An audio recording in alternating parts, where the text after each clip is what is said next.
Hi, this is Dennis with Second Chance Tackle. Today I have the opportunity to work on another flea market find that Scott brought from the West Coast.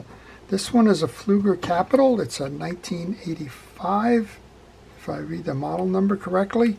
It's a nice reel. It was meant to compete with the Penn Long Beach line or the Garcia 600 line at the time. It has a couple of unique features. It was kind of bulky for the general reels. You'll notice how wide this side plate is here, but it has an interesting mechanism inside, so I thought we would take a moment. We'll show you how to take this reel apart, how to service it, and how to keep it going. Seems to be running okay. I did notice a little bit of a spool, kind of a grab there. Hopefully that's just a matter of some oil and grease to go fix that up. So we're going to take this reel apart. We'll show you how it was made, how to service it, and how to keep it running for a long time to come. And if you like these kinds of videos, I would encourage you to subscribe to my channel. And if you do subscribe to the channel, please use the notification button. That'll let you know when I'm posting the videos. And, well, you can make a determination as to whether that's a video you want to see or not. Well, I started loosening this up, and I forgot that this is a single screw take-apart system. So we need to unbutton this, pull it out like that, and then turn it, and you can remove and see the inner workings of this reel. Well, I wanted to do that before I took the handle off because, well, sometimes you lose the leverage if you don't, if you take the handle off too soon. This was German silver on the side plates as a plating, and it's worn a little bit, but that doesn't affect the operation of the reel. And inside you'll notice we have an offset on the star adjuster. That's meant to keep the water out. And we have a collar and some of the other pieces. Well, we'll go underneath. We'll show you how that comes apart and how to service it. So the reel itself is a relatively simple reel, but that doesn't mean it's an inefficient reel or an ineffective reel. Okay, we just saw that little collar that's going to tie down your drag washers. What we want to do then is go to the bridge. There's 1, 2, 3, 4 screws on the bridge. 1, 2, 3, 4 screws on the back plate here.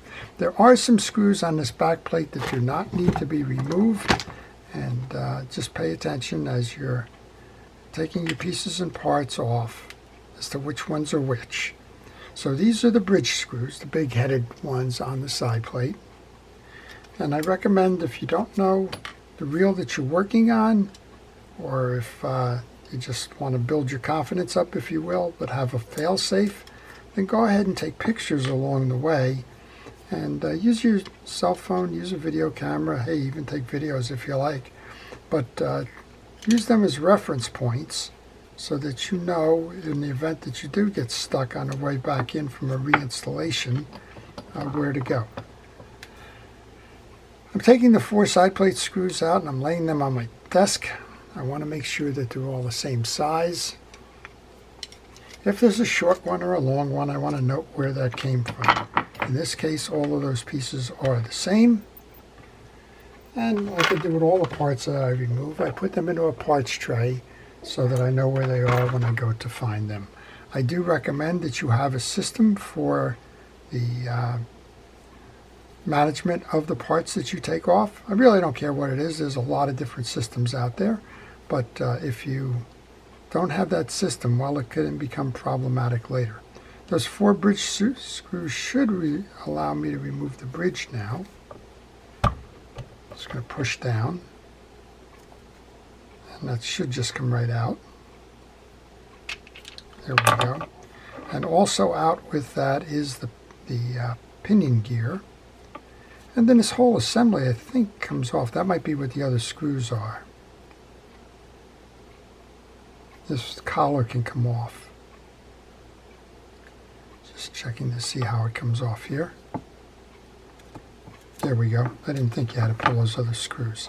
So, 2 important things to look at here. One of them is the spring orientation on this. It's a little greased up, but take a picture there. You want to know how that spring goes in case it shoots off. The other spring orientation is here on that anti-reverse, and you want to take the picture there as well. Be very careful as you're working with these Those parts are probably going to be impossible to find if you do lose them. And, well, just pay attention there. Also notice on the top of this stack here, we'll show it in a moment, that there is a little cam.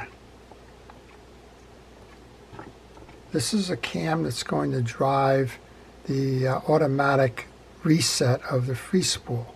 Just take a picture there. You want to note that the hook or the cam looks like the number 9 as it's seated on that shaft. You're going to be taking that off when you go to clean the drag washers. You do not want to install that upside down. It won't work. Let's remove the gear stack. And I'm going to use a penetrating oil to clean up the old grease on this. We'll do the same on this side plate while I'm at it. And we can talk a moment about the Pflueger Reel Company. This is a Pflueger reel. It was made in the 1950s. It's the Capitol. It's a saltwater fishing reel. It was meant to compete with Penn and Ocean City at the time. And at the time, Pflueger was an independent reel manufacturer. They were out of Akron, Ohio. They were one of the first of the modern-day reel manufacturers. Pflueger had a good competition with Shakespeare, and they certainly took advantage of all types of fishing in the marketplace. They did a lot of little bait casters. You'll see them like the Pflueger Supreme and the like. Those were wonderful reels. Those were meant for freshwater or bassing. And they did a good amount, but not a lot of the saltwater reels. Now, they did eventually get acquired by Shakespeare. So Ernest Pflueger was the founder. He had 4 sons. There was actually a sub-brand that they made as trade reels called Four Brothers Reels. And they also made some trade reels in there as well. I'm just kind of trying to get some of this old grease off of there. Being careful not to dislodge that spring. Let's take a look at what's going on in the main gear. Again, take that orientation there and note that for that trip lever. And we can push the rest of this up. We have a collar that would go underneath. That makes sense under the main gear. And I'm thinking we probably have leather washers in this one.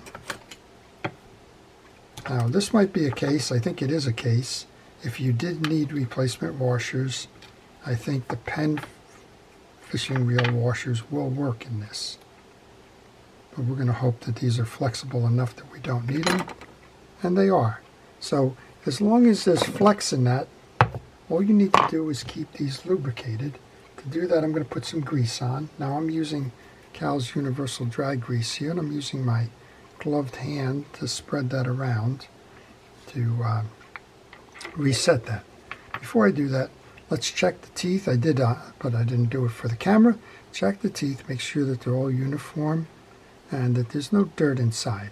If you had dirt or dried or old grease, then what you would do is come on back in with a brush or something else to clean that up.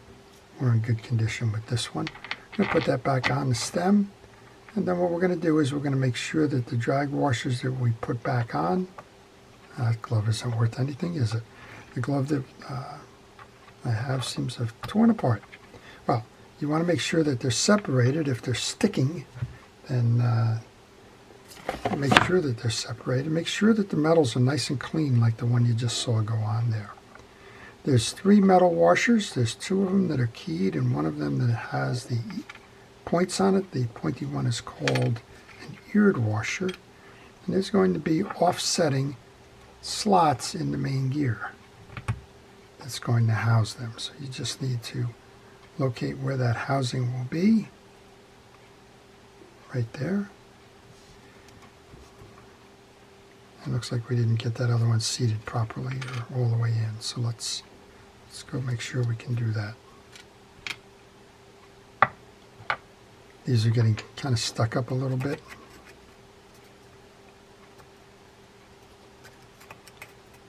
There we go. go. And these are two slots I was referring to. Let's go ahead and get that in there, nice and seated. Put that second one that we lubed in there. Make sure that seats down. And now you can see the point, or the holes for the point. So let's go ahead and put that on. I think the Patent 155, the Beachmaster series drag washers, will work on this one. Okay, next up is the last of them. I'll put the top washer on. And then remember what we said, this is going in looking like the number 9, not the number, or the letter G. So that's the drag stack. We check the teeth, they're all nice and clean. What we want to do is go ahead and grease those. And use fishing reel grease. I just got a comment in on one of the videos. Somebody said they had just taken apart an older reel and it was loaded with automotive axle grease or something that looked like that. Please use the fishing reels greases. They're designed for marine applications, and they're not that expensive, and they will last a whole lot longer than general household greases in that environment.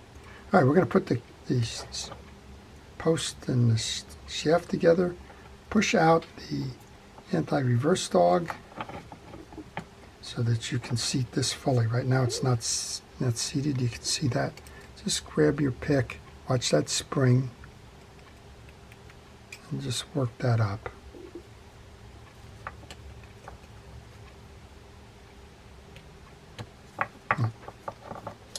Trying to do this for the camera. Let's do it this way. Pull it up and down. And that, now you have that anti-reverse dog is working. Hopefully you can see that there.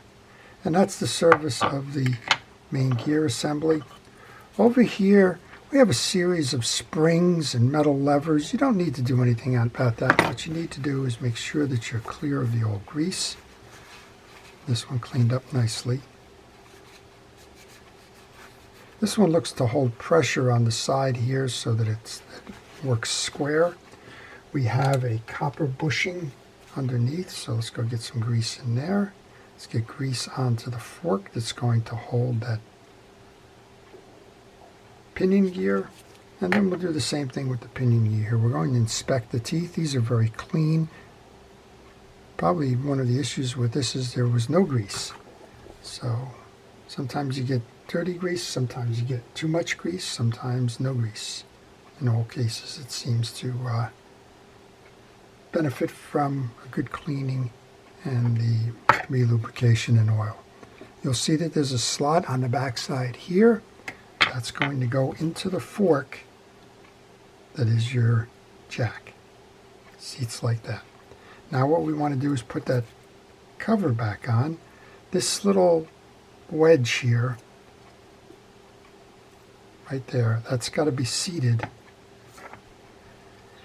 right here on the lip in order to get that to work right. So you're going to work that in. There's going to be a U, you can see it here, and each one of those wings is going to go, one's going to go top, one's going to go bottom on this ridge when you go to reseat the case. Case is clean. If it wasn't clean, you would want to go in there and wipe it down and get all that old grease out. This case is clean. If you did need to remove this mechanism for whatever reason, there's a pin here. You would push that pin through.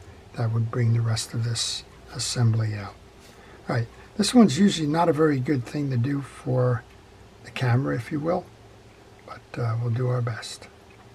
You want to get the hole for that trip lever single spring. Now come over here and try and guide it so that you are on both sides. And as I mentioned, this is the one that's kind of requires a little bit of play. Just keep working it, and eventually you will line it up and it will snap in. Of course, we still have that pinion gear, so just go in there and load it in from this side now. That's your pinion gear. And now we can go ahead and take that service bridge and just place that in. Relatively straightforward. make sure that you line up with all of the holes. And now we can go get the 4 bridge screws. And again, we noted that they were all the same size screws, so it doesn't matter which slot they go in. So let's get that next, the 4 of those. And then just take your time in terms of reinstalling these. I like to go in a cross pattern so I keep equal tension on that side plate.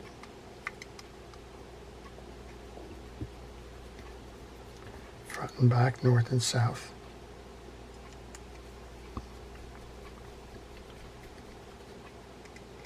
And here's your 4th one. And then all we really have to do is just check the frame. Let's remove the spool. The spool is in nice condition. It's clean. There's absolutely no grease on this side. And while we have this out, we can take a moment to use some rod and reel cleaner. I'm using Penn's version of that, just to get in there and just clean up some of the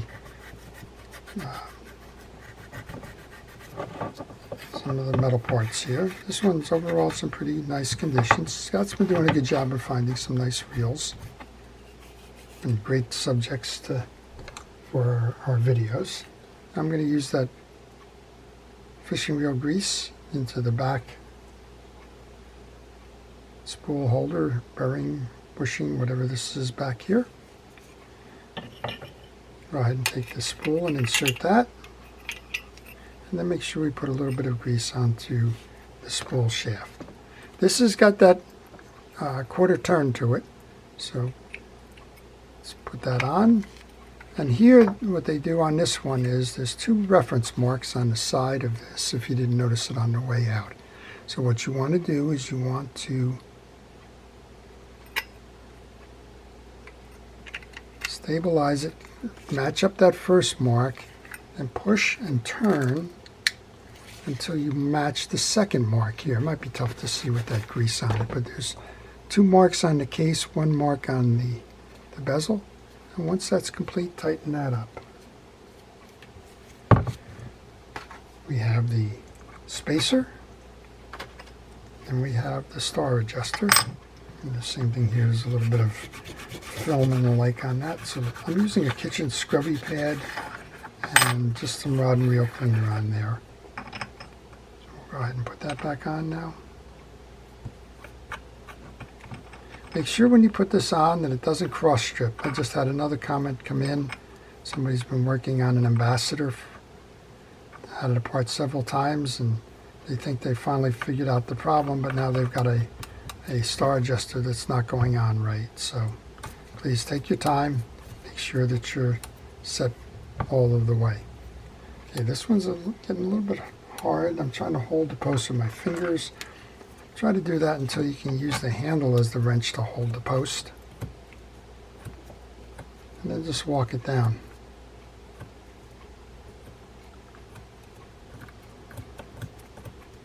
Okay, before I tighten that down the rest of the way, I want to make sure that I've secured that gear shaft, and we had that screw that was holding that to the post.